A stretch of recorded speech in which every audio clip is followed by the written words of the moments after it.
11월 29일 라이트 앤 딜라이트 말씀 묵상의 시간입니다. 거룩하신 아버지 하나님, 오늘도 주님의 사랑과 은혜를 의지하고 이 하루를 시작할 수 있게 하시니 감사와 찬양을 드립니다. 연약한 우리들이 온전히 주님만을 바라볼 수 있기를 바랍니다. 우리의 눈이 주님을 향해 있게 하시고 우리의 마음이 주님을 향해 활짝 열리게 하여 주옵소서. 우리의 모든 삶이 성령의 충만한 은혜를 누리게 하셔서 오늘도 주님의 말씀을 통해 주님과 동행하게 하시고 말씀을 깨닫고 주님의 은혜와 사랑들의 그 놀라우신 역사를 경험하도록 인도해 주옵소서. 오늘도 주님 말씀대로 살아가고 그 말씀이 우리 안에서 역사하시는 것을 경험하는 하루가 될 수 있기를 간절히 원합니다. 함께 해 주실 것을 믿습니다. 예수님 이름으로 기도드립니다. 아멘. 오늘은 호세아서 10장 1절에서 15절까지 말씀을 함께 읽고 묵상하겠습니다. 호세아서 10장 1절부터 15절 말씀입니다. 이스라엘은 열매가 무성한 포도 덩굴, 열매가 많이 맺힐수록 제단도 많이 만들고 토지에 수확이 많아질수록 돌기둥도 많이 깎아 세운다. 그들의 마음이 거짓으로 가득 차 있으니 이제는 그들이 죗값을 받는다. 하나님이 그들의 제단들을 파괴하시고 돌기둥들을 부수실 것이다. 우리가 주님 두려운 줄 모르고 살다가 임금도 못 모시게 되었지만 이제 임금이 있은들 무엇에 쓰랴 하며 한탄할 날이 올 것이다. 그들은 빈 약속이나 일삼고 거짓 맹세나 하며 쓸모없는 언약이나 맺는다. 그러므로 바리랑의 도단한 독초처럼 불의가 퍼진다. 사마리아 주민은 베다웬의 금송아지를 잃고 두려워하고 그 우상을 잃고 슬퍼할 것이다. 그것을 즐겨서 섬긴 이교의 제사장들은 우상의 영화가 자기들에게서 떠난 것 때문에 탄식할 것이다. 사람들이 금송아지를 아시리아로 가지고 가서 대왕에게 선물로 바칠 것이다. 그러나 에브라임이 대가로 받아오는 것은 수치뿐일 것이다. 끝내 이스라엘은 우상을 섬긴 일로 수치를 당하고야 말 것이다. 사마리아는 멸망하게 되어 있다. 왕은 물 위로 떠내려가는 나무 통학과 같다. 이제 이스라엘의 죄악인 아웬 산당들은 무너지고 가시덤불과 엉겅퀴가 자라 올라서 그 제단들을 뒤덮을 것이다. 그때 백성들은 산들을 보고 우리를 숨겨다오, 또 언덕들을 보고 우리를 덮어다오 하고 호소할 것이다. 이스라엘아, 너는 기브아에서 살던 때부터 죄를 짓기 시작해서 이제까지 죄를 짓고 있다. 거기에서부터 나에게 반항하였으니 어찌 전쟁이 기브아에서 죄 짓는 자에게 미치지 않겠느냐. 내가 원하는 그때 이 백성을 쳐서 벌하겠다. 이방 나라들도 나와 함께 이 백성을 칠 것이다. 나 주를 떠나고 우상을 섬긴 이 두 가지 죄를 벌하겠다. 한때 에브라임은 길이 잘든 암소와 같아서 곡식을 밟아서 잘도 떨었다. 그러나 이제 나는 그 아름다운 목에 멍에를 씌워 에브라임은 수레를 끌게 하고 유다는 밭을 갈게 하고 야곱은 썰매질을 하게 하겠다. 내가 일렀다. 정의를 뿌리고 사랑의 열매를 거두어라. 지금은 너희가 주를 찾을 때이다. 묵은 땅을 갈아엎어라. 나 주가 너희에게 가서 정의를 비처럼 내려주겠다. 그러나 너희는 밭을 갈아서 죄악의 씨를 뿌리고 반역을 거두어서 거짓의 열매를 먹었으니 이는 내가 병거와 많은 수의 군인을 믿고 마음을 놓은 탓이다. 그러므로 내 백성을 공격하는 전쟁의 함성이 들려올 것이다. 베다벨이 살만에게 공격을 받고 파괴된 날과 같이 너희 요새들이 모조리 파괴될 것이다. 그날에 자식들이 박살난 바로 그 바위 위에서 어머니들마저 박살나지 않았느냐. 베델아, 내가 그것과 똑같이 너희들에게 하겠다. 너희가 지은 심히 무서운 죄악 때문에 그렇다. 이스라엘 왕은 전쟁이 시작되는 새벽녘에 틀림없이 잡혀 죽을 것이다. 호세아 10장 말씀은 이스라엘에게 하나님께서 경고하시고 그들이 어떠한 죄 때문에 또 하나님께서 그들에게 간절히 고쳐야 한다라고 말씀하시는 것이 무엇인지를 말씀하고 있습니다. 1절에 보면 이스라엘은 열매가 무성한 포도덩굴, 열매가 많이 맺힌다, 토지의 수확이 많아진다라는 말이 나타나 있습니다. 풍성하다는 거죠. 그들이 잘 살고 있다는 겁니다. 그런데 열매가 많이 맺히는데 그들이 제단을 만듭니다. 이 제단은 하나님께 제사 드리는 제단이 아니라 그들이 우상을 섬기는 제단이죠. 두 번째로 나온 것이 돌기둥도 많이 깎아 세운다라고 했으니 계속 우상을 섬기고 있다는 거죠.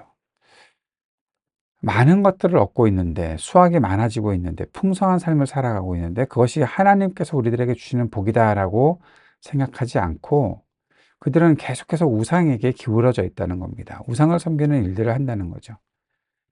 마음이 거짓으로 가득 차 있으니 죄값을 받게 된다. 하나님은 그들의 만든 그 제단들을 파괴하실 것이다. 돌기둥도 부수실 것이다. 라고 말하고 있습니다. 이들은 굉장히 헛된 일들을 하고 있습니다. 하나님께서 주시는 복이 많으면 많을수록 음, 소유가 많아지고 부자가 되고 또 더 강해지고, 그런데 그들의 마음이 하나님께 향하지 않고 계속해서 우상을 따라가고 있다. 왜 그럴까요? 하나님을 몰라서 그런 거죠. 하나님을 아는 지식이 없어서 그런 겁니다. 하나님께서 우리에게 주신다라는 것들을 알지 못하니까. 호세아서에서 가장 크게 싸우고 있는 것이 뭡니까? 하나님에 대한 무지와 하나님을 아는 지식이 싸우는 거 아닙니까? 그런데 하나님을 아는 지식이 없어서 망하고 있으니, 하나님을 아는 지식이 없으니 결국 그들이 하고 있는 일은, 야, 우리가 부자가 됐는데, 우리가 강해졌는데, 그러니까 와, 다른 나라들처럼 우리도 바알 신당을 만들고 제단을 쌓아서 돌기둥을 깎아서 우상을 섬기고 하자라고 하는 겁니다. 그러니 하나님께서 그들에게 심판하시고 그들을 망하게 하시는 거죠. 그랬더니 이들이 이런 얘기를 합니다. 우리가 주님 두려운 줄 모르고 살다가 임금도 못 모시게 되었다. 왜냐하면 임금들이 계속해서 암살당하고 죽고 막 그렇게 하니까 자신들을 다스려 줄 임금도 없잖아요. 왕도 없어요. 그랬더니 그러면 왕이 있은들 뭐 하냐? 무슨 소용이 있냐라는 말까지 하고 있는 겁니다. 우리들이 하나님의 뜻을 바르게 찾고 하나님의 통치를 바르게 실현해 나갈 수 있도록 우리에게 올바른 왕을 세워 주십시오라고 하지 않고, 왕이 있으면 뭐해? 우리가 다 이렇게 어려운 삶을 계속 반복해서 살 텐데 라고 하면서 한탄하게 된다는 거죠. 이 한탄이 하나님을 향해 있는 것도 아니고 그냥 공허한 외침을 하고 있다는 것입니다. 빈 약속이나 일삼고 거짓 맹세하고 쓸모없는 언약이나 맺고, 이렇게 불의가 계속해서 생겨나고 있다라고 말하고 있습니다. 심지어는 제단에서 금송아지가 없어지고 또 파괴되고 하면 금송아지를 잃고 두려워한다는 거죠. 눈에 보이는 것들이 파괴되는 것을 가장 두려워하는 것입니다. 하나님을 믿고 따르지 않고 우상을 섬기는 일들이 결국 그들의 모든 삶을 지배하게 되니까 그 금송아지 없어졌다고 두려워합니다. 우상을 잃고 슬퍼합니다. 금송아지가 자기들의 모든 것이 되는 거예요.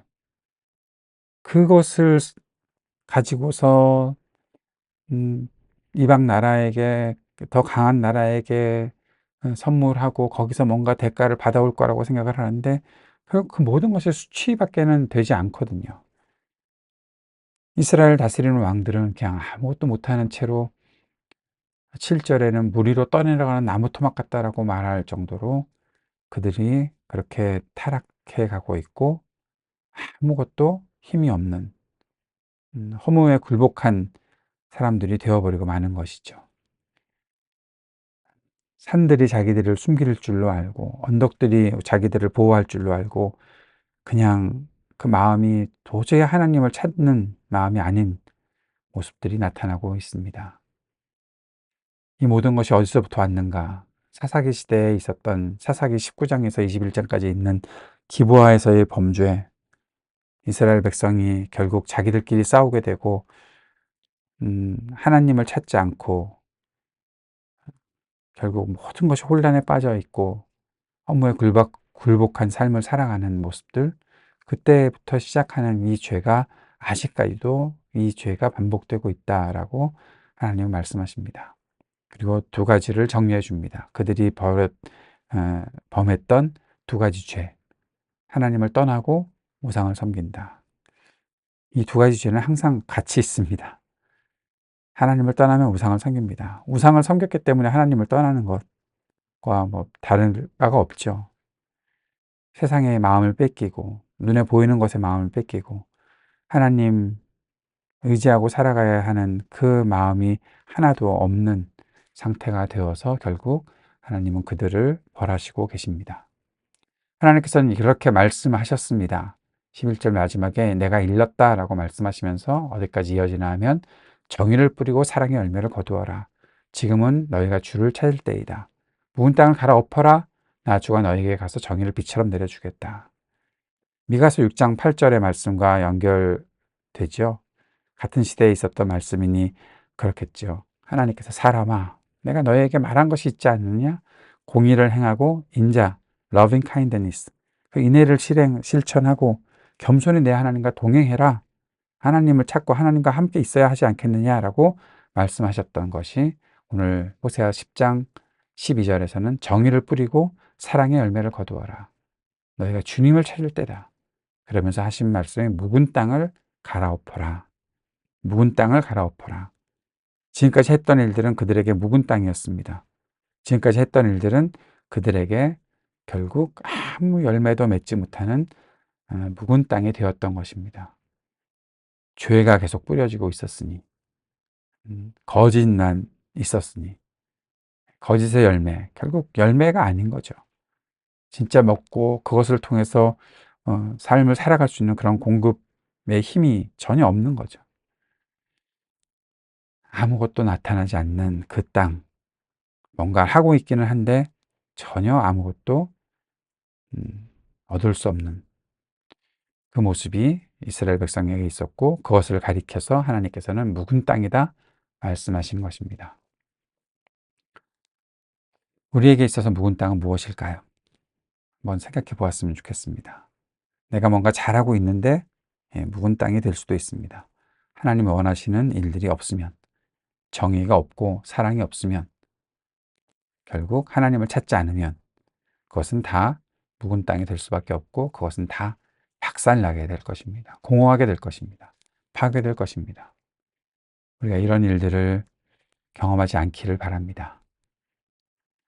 오늘 말씀을 묵상하며 적용하는 것은 이렇게 정리해 봅니다. 삶에서 소유하고 누리는 것이 많은 것이 과연 축복의 전부일까? 생각해 보아야겠죠. 내가 많은 복을 누리고 있습니다 라고 말하지만 결국 그것이 하나님을 찾지 못하고 하나님에게서 멀어지는 것이라면 그것은 아무것도 아닙니다. 온전한 믿음이라고 볼 수 없습니다. 하나님을 향한 믿음처럼 보이지만 결국 금송아지를 의존하고 있었던 것일 수도 있습니다. 앞에서 우리가 패턴을 의지하지 말자고 했죠. 어떤 하나님을 진정으로 찾아야 되는데 그냥 하나님을 찾는 것처럼 보이는 종교적인 어떤 행위들, 나의 패턴들, 이 정도면 하나님이 용서해 주지 않을까? 이렇게 해야 되는 거 아닐까? 하는 그런 마음들, 중심이 없는 그 기초가 제대로 하나님에게 세워져 있지 않은 그냥 내 것을 의지하고 있는 것. 그게 금송아지나 다를 바 없다는 거죠. 주님을 떠나고 우상을 섬기는 두 가지 죄는 항상 함께 나타납니다. 그 결과는 하나님이 아닌 나의 행위를 더 앞세우는 것으로 나타나죠. 그것이 바로 죄악의 시작입니다. 그러한 우리들에게 주님께서는 묵은 땅을 갈아엎어라 명령하십니다.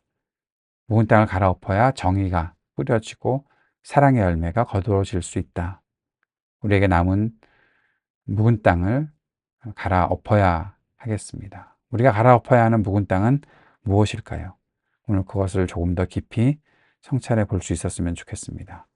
내가 하고 있는 여러 행위들, 반복되는 일들, 반복이 나쁜 것이라고 말씀드리는 것이 아닙니다.